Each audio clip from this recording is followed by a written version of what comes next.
2 years ago, something strange happened. I stopped budgeting. Completely. No more spreadsheets, no budgeting apps, no track every dollar routine. At first, I thought I was being irresponsible. But then, I noticed something weird. My bank balance was growing. And not just a little, it was multiplying. I wasn't earning more money. I wasn't living super cheap. But somehow, my savings had tripled. No strict money rules. No guilt. Just 6 small habits I picked up along the way. Habits that didn't feel like work. In fact, they were so strange, I didn't even realize they were helping me save at first.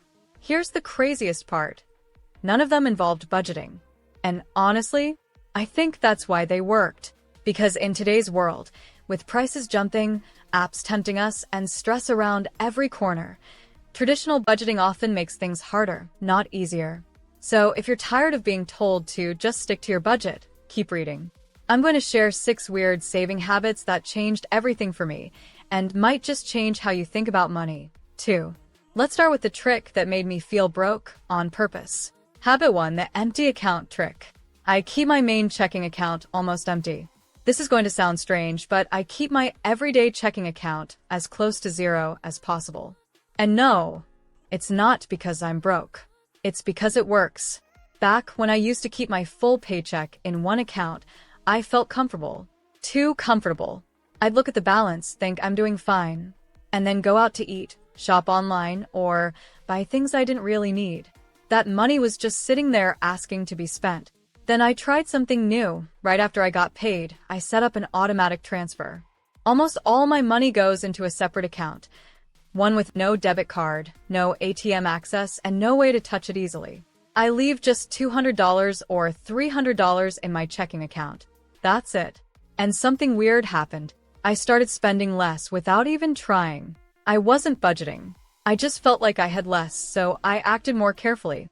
This is called scarcity psychology. When something feels limited, we treat it as more valuable. Now, I use digital banks like Revolut and Monzo to split my money into invisible accounts. No guilt. No budgets. Just smart separation. Funny how pretending to be broke actually made me rich. Number 2, the no-goal savings rule. I stopped saving for specific goals. I used to think saving money meant setting goals. Save for a vacation. Save for a new car. Save for an emergency. So I followed the rules. I created little buckets and labeled every dollar. But something unexpected happened. The moment I reached the goal, I spent the money, all of it.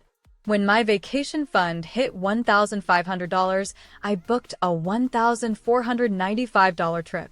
When my laptop fund reached $1,000, I bought the newest one, even though my old ones still worked fine. It was like the goals were giving me permission to spend. I realized I wasn't really saving, I was just delaying spending.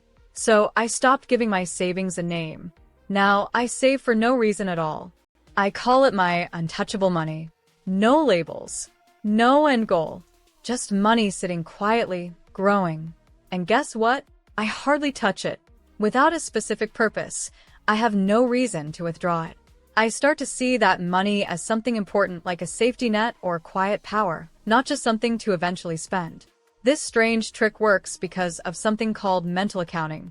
Our brains treat money differently depending on how we label it. No label? No emotional excuse to spend it.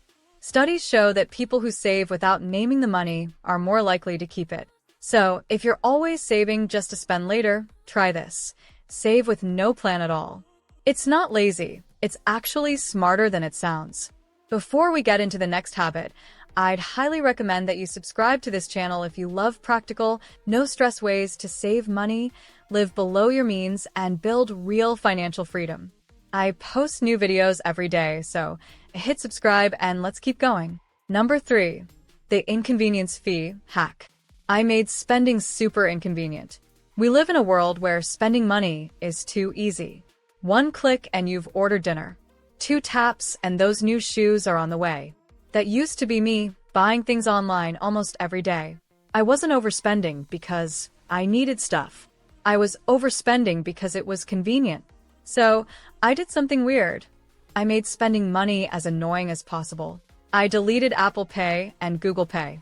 I removed my saved cards from Amazon, Uber, and food delivery apps. I even signed out of shopping websites and didn't save the passwords. Now, every time I want to buy something, I have to manually grab my card, enter all the numbers, and type in my billing address. It's annoying, and that's the point.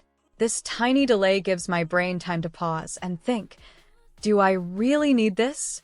9 times out of 10, I close the tab and forget about it. This is called adding friction. It's a smart trick used by financial psychologists, and now by me. Some banks even let you lock your debit card from your app. I keep mine locked Monday to Friday and only unlock it if I really need something. Making money harder to spend made it easier to save. Number 4. The cashback loop trapdoor. I turn cashback into a black hole. Most people love cashback. You spend money, and a little bit comes back to you like a tiny reward. But here's the problem. Most people treat cashback like free money, and then spend it again. That used to be me. I'd get $20 back and think, great, free coffee. Or, now I can buy that thing I left in my cart. Then one day, I had a thought. What if I never saw that cashback again? So I changed one simple thing. I set up my cashback rewards from my credit card, PayPal, Rakuten, and other apps to go straight into a separate savings account. One that I don't check. No notifications. No access from my main banking app. I call it my ghost account. After a year, I checked it for the first time. There was over $4,000 sitting there. All from rewards I didn't touch, didn't track, and didn't miss. Here's why it works. When you see cashback, it feels like spending money. When you hide it, it becomes saving money.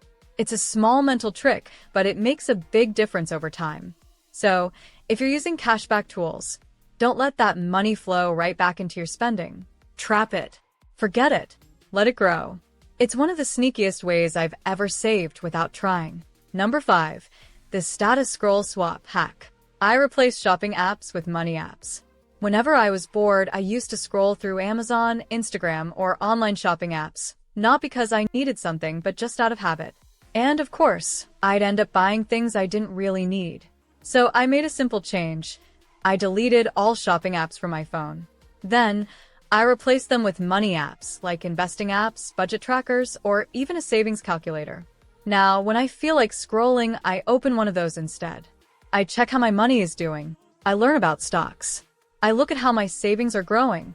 It might sound boring, but something strange happened. After a few weeks, I started getting excited about saving and investing instead of spending. This habit works because you're not just stopping a bad habit, you're replacing it with a better one. It's called a behavior swap, and it's one of the easiest ways to change how you think about money. Try it for 1 week. Delete your shopping apps. Add one finance app. And next time you're bored, scroll with purpose, not to spend. Number 6. The luxury delay rule. I delay big purchases by 30 days, then double the cost. A few years ago, I was about to buy the latest phone. It was sleek, new, and expensive, around $1,200. But I stopped myself and tried something new.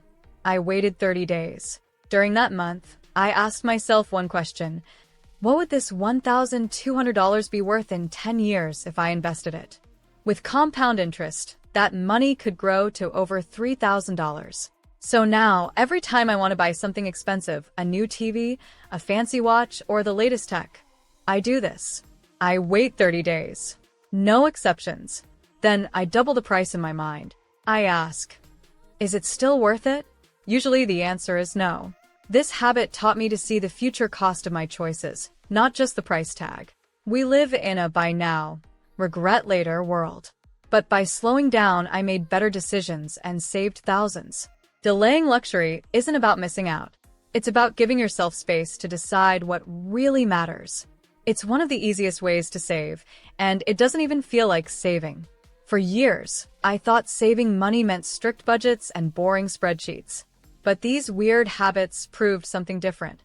I didn't need to track every penny. I just needed to change how I behaved around money. No budgeting. No stress.